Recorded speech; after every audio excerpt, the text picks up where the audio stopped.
Liverpool may accelerate summer signing as Virgil van Dijk injury worse than first feared.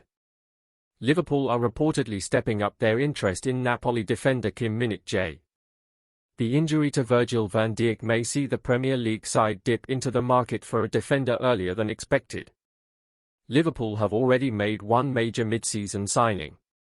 They completed a deal for Cody Gakpo and he officially became a Reds player this week. A midfielder is on the agenda for Jurgen Klopp, with notable former players such as Jamie Carragher demanding a signing is made to keep up the club's top four hopes. But the prospect of bringing in a defender is now said to be under consideration.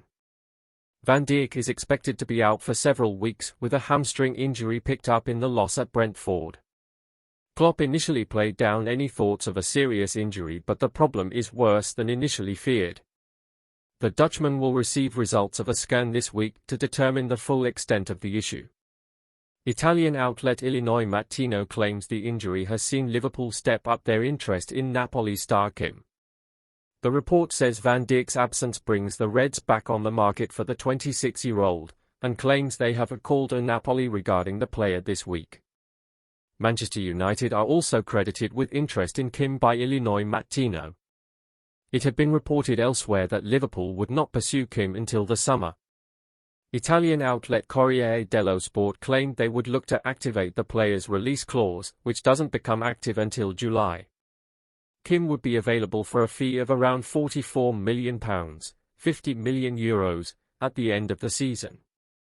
But if Van Dijk is out for a sustained period, Liverpool could accelerate their transfer plans and bring forward a deal for Kim. Kim started his professional career in South Korea before moving to Chinese Super League club Beijing Gone in 2019. He had a season at Fenerbahce before joining Napoli last summer. His performances in the Champions League this season, including 2 appearances against Liverpool in the group stage, have attracted interest. He also impressed for South Korea at the World Cup in Qatar. Meanwhile, if Van Dijk is out for the rest of January, he will miss the FA Cup clash at Wolves on Saturday as well as a potential 4th-round tie and Premier League matches against Brighton and Chelsea.